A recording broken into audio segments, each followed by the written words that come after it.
আসসালামু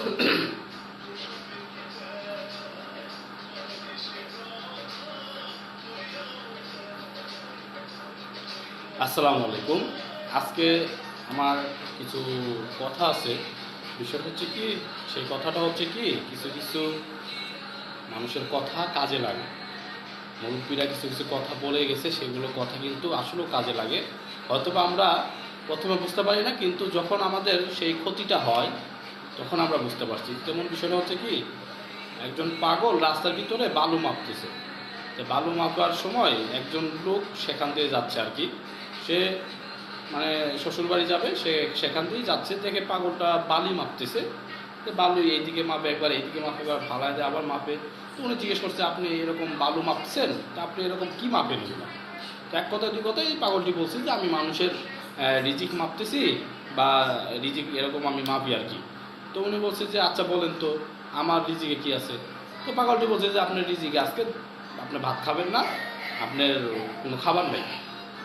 তো লোকটি মনে মনে হাসে আর মনে মনে গালি দেয় যে লোক এটা একটা পাগল, আসলেও পাগল।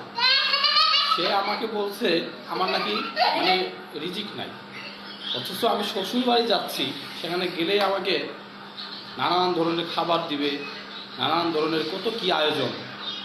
তো লোকটি দুপুরের আগেই শ্বশুর বাড়িতে গেল, শ্বশুর বাড়ি থেকে বলাইছিল যে সে আসতেছে। তো শ্বশুর বাড়িতে গেছে, সবাই একসাথে বসছে। তো শাশুড়ি খাবার দিচ্ছে, লোকটি মনে মনে হাসে।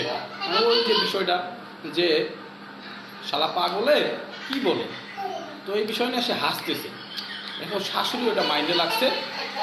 তখন তার শ্বশুরকে বিচার দিছে তার শাশুড়ি যে জামাই এভাবে হাসে কেন আমাকে দেখে, নিশ্চয়ই কোনো কাহিনী আছে। পরে তার জামাইকে তার শ্বশুর ডাক দিয়ে বলছে যে জামাইটা একটু এই করে আসে। তো এক কথায় দুই কথাই বলছে, তুমি আমার ওয়াইফকে দেখে হাসো কেন? সে বলছে না, কিছু না।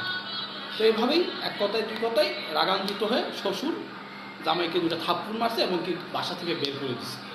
তো ওই যে পাগলে বলছিল যে আপনার রিজিক নাই, আপনি আজকে রিজিক নাই, আপনি দুপুরে খেতে পারবেন না, এতটুকুই। তো পাগলের কথা কিন্তু সে কানে নেয় নাই।